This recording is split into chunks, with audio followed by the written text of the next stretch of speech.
What's up, everybody? It's your boy P Movie Reviews back at y'all with another review. We've got one battle after another with Leonardo DiCaprio, Benicio del Toro. I am on the way to see it right now. I have not seen it yet. I've heard good things about this movie. It's a little bit over 2 hours and 40 minutes long, so hopefully it keeps me interested. Also, just workshopping things with the channel. This is kind of the intro, but I'm trying to get like a catchphrase, something to really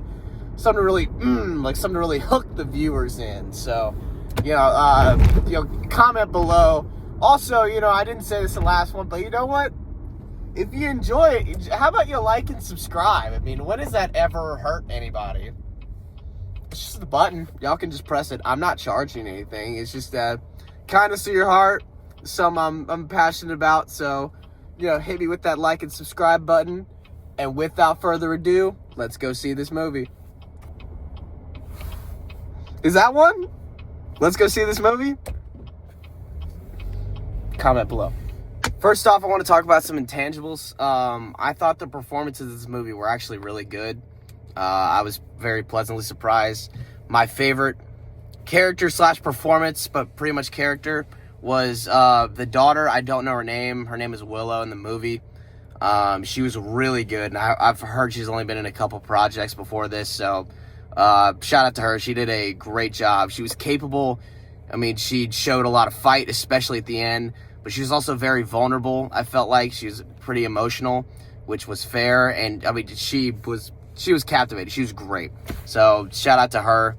But obviously, you're working with Leonardo DiCaprio and Sean Penn and, Benicio. So these guys, I mean, they're going to bring their A game no matter what. So I thought that PTA had a lot to work with, but I thought everyone kind of amplified the story in the way that I could tell the director wanted the story to go. I could tell that he wanted just bam, bam, bam right there. And so Leonardo DiCaprio, constantly, there's one scene where I wish we got more, and it was Leonardo DiCaprio realizing his failures as a father, which I'll talk a little bit about. And he wants to do more. He wished he did more, and then immediately they get pulled over by a cop, and he has to jump out of the car again. So it's just stuff like that. But I thought the actors really, they really amplified the story in the way the director wanted it to go. So they did a great job. Now let's talk about Mr. Pro and Con himself. PTA. I think it's Paul Thomas Anderson. I'm not looking that up, but it's PTA. I know that. I know he did Boogie Nights and Magnolia, and he did There Will Be Blood too, which are very good. But I thought that the aspects that he brought to the movie made it better, but I just didn't like the story. So, for instance, the score, there's this reoccurring piano that's kind of behind everything. It amps up you feel like something's going on even when there isn't. Now, that's something that I also didn't like about the movie, but I'll talk about that in a second. But I really liked how he directed the movie. You felt all the chaos going on, because the movie is about a bunch of, you could call them protesters, you can call them revolutionaries. Really depends on what side of the political spectrum you're on. But you really felt the chaos during these scenes of them blowing up the courthouses and the ice. Well, it wasn't ice. It's obviously 2000, but that's what it's kind of meant to be in the movie. When they go in the immigration detention center and they free the immigrants, you really felt the chaos through that whole thing. And through the chaos, I mean, PTA is a freak ball. He likes to direct some really weird stuff. I was sitting there and I was really weirded out from 10 minutes in.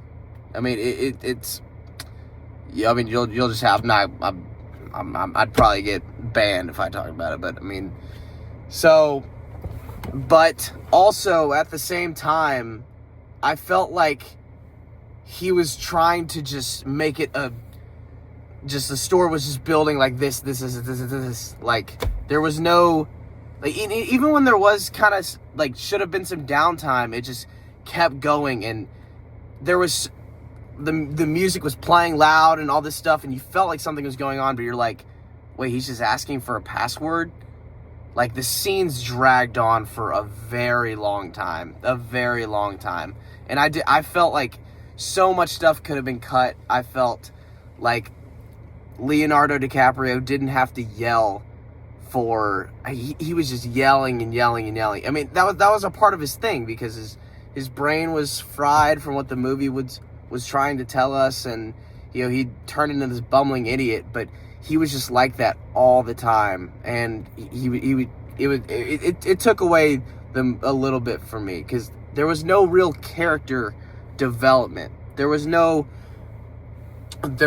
very little, but there was, like, for how long the movie was and for how much of a point of emphasis he made it to be a father figure and what his life was like, you know, not being a protester.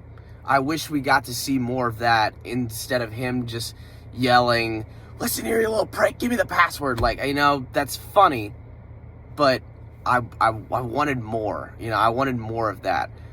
So, I mean, this movie definitely is meant to be a caricature. I mean, from just the over-the-top reason why the second half of the movie happens. I'll explain what the second half of the movie, why it even happens. Sean Penn's character, who is a military general who is crazy, is recruited by a group called the CAC, and it is basically a white supremacy group, and they do background checks, and if you have any affiliation with any other race, ethnicity, mainly black, from what their quotes were, then you're not in the group, let's just say that. And I'm not going to spoil anything at the end, but that's why the second half of the movie happens. And but secretly, Sean Penn, his military character, is a freak ball, is an absolute freak ball for some black women. So it's pretty fun. And like there's a couple scenes in the first half of the movie, and you're like, wow, this is really uncomfortable and like really weird to watch.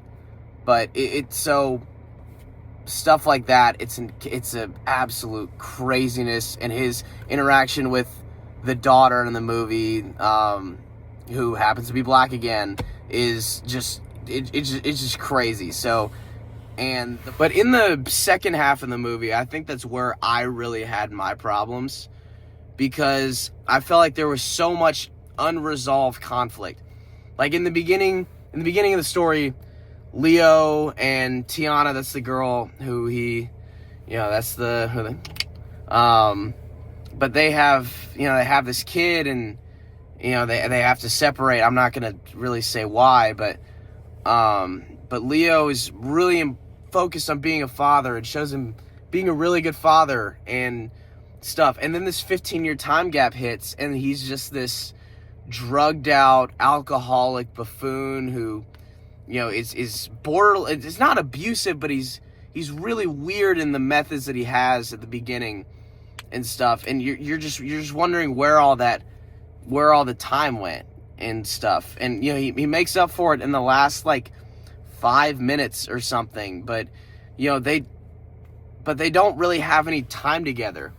So Willa gets taken, and then they don't see each other for a really long time, and then they rekindle at the end of the movie, and they don't have any of that. And then at the end of the movie, it's like, oh yeah, they're best for, look at them, they're learning how to use a phone together. That doesn't really hit for me, because they didn't share that time together. Because Leo was too busy looking for a phone charger.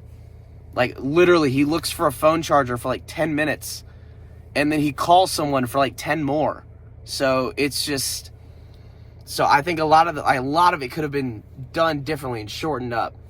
But a lot of it was just running from Sean Penn's military character and stuff. And so I would have flipped around, or tried to flip around so much, because I really do think this movie could have been good. I think I think it tackles political issues today, and some stuff that's actually going on, and maybe a deeper dive into why people do what they do, and maybe a commentary on that. But we don't really get it. Instead we get kind of just a dragged on chase a little bit, which is pretty cool. Like, there are some pretty cool like little things, like the nun field they go to where they grow weed and they shoot people and they do kickboxing.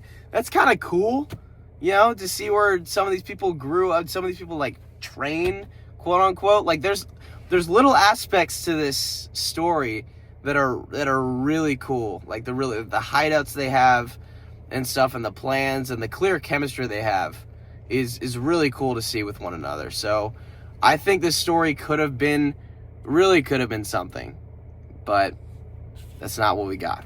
I hope you guys understand my point, because for me, characters drive the story, and that's probably true for a lot of people. I may just be out of touch, but for me, I have to latch on to a character. I have to want to see him succeed. And yes, I can tell that Leonardo DiCaprio cares, but there's nothing he really has to overcome. Because he's protesting, and then the 15-year time gap hits, and then he's just immediately back down, and then he has to run, and then he's still running, and then he's always running. And then there's never a moment where he's like, all right, all this stuff happens, it's led me to this, and now I have to do this. It's pretty basic main character writing, but I feel like I'm a sucker for that. I'm a sucker for redemption. And the guy, there's no redemption for pretty much anybody. So I know it's not a typical movie by story arcs and such, but it's just, I don't know. It just wasn't for me as a character movie. I thought the action was fantastic. I really did. The chase scene, some chase scenes in the desert was really cool. And this is a politically on the nose movie, and I didn't mind that at all. I could tell what it was trying to be, so that didn't take away from my experience. I ain't leaning right or left. I ain't telling y'all. What you thought this was? I'm not Nick Fuentes. Anyways, so yeah, so this movie was really, really crazy. It was really, really action-packed. Go see it in theaters. It is 1 a.m. I am tired. So with my final rating, I'm going to give One Battle After Another a 5 out of 10. A 5 out of 10. So if you're still watching me, thank you so much. You have no idea how much this means. Like, that's actually really cool. So, like, if you want to see more, or if you have any improvements, just let me know. Let me know kind of in the comments or something, whatever y'all want. I'm open to suggestions. Man, this is so cool. I'm so glad I did this. So just let me know. Thanks, guys. Like and subscribe if you haven't. We just watched that movie. Still workshopping that catchphrase, but we will get it. We just watched that movie.